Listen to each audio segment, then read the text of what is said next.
G'day YouTubers. I've gone and got myself a Raymarine Autopilot here.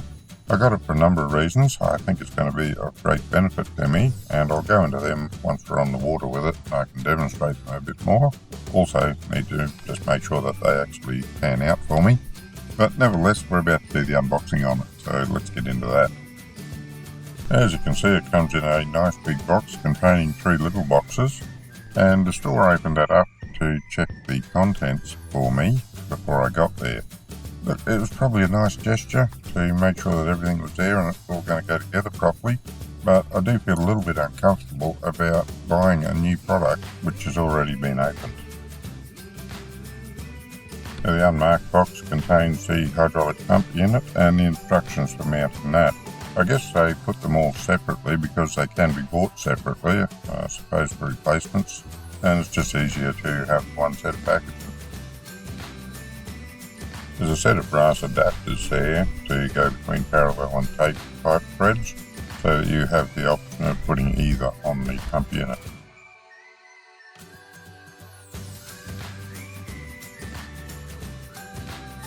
This is the attitude and heading sensor unit, which controls the whole process. Comes with a spur cable for your Raymarine Sea Talking backbone, which is basically an EMEA 2000 rebranded.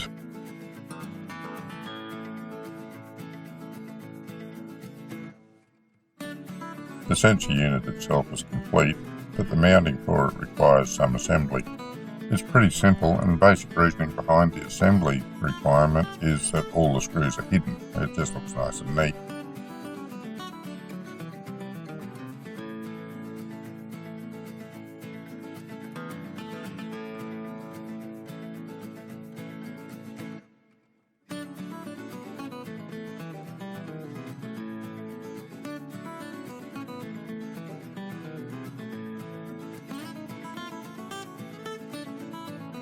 Of course, this also comes with its own set of instructions, being a separate unit, and the now obligatory thank you note from Raymarine for buying their product.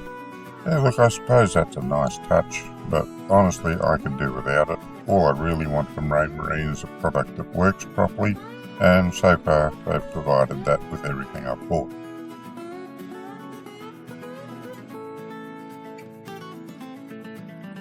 And that brings us to the Actuator control unit.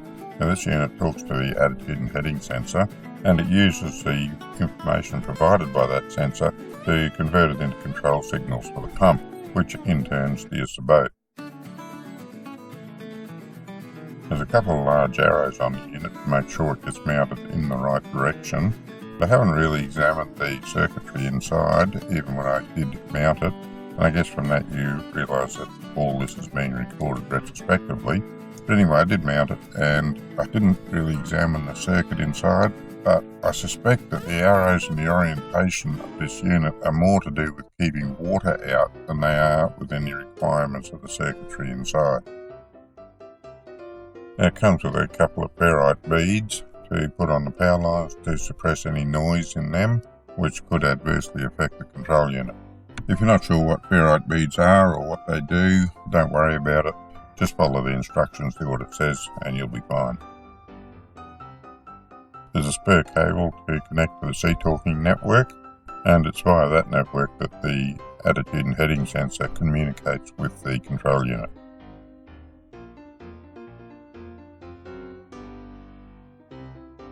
You get the usual heap of paperwork there, thank you note, the mounting template, and some instructions on how to fit it.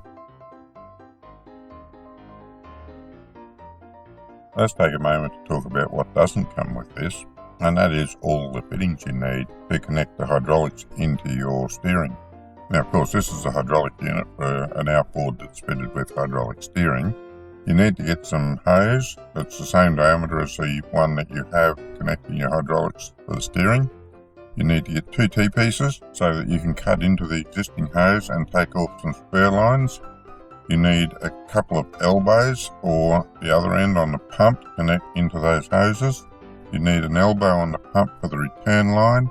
You need some pipe to go back to the steering unit behind the steering wheel for the overflow. Take the excess oil back there. and you need the fittings to put it onto the back of the steering wheel as well. Now, I did say elbows just a second ago, but that ain't necessarily so. It depends on your geometry for mounting all this and how the pipes are coming into it. In my case, 90-degree elbows work fine, but you might find that in your case 45-degree elbows or even straight fittings work better. So you just need to have a look at where you're going to mount it and decide what sort of fittings you need to get those pipes running without kinking them.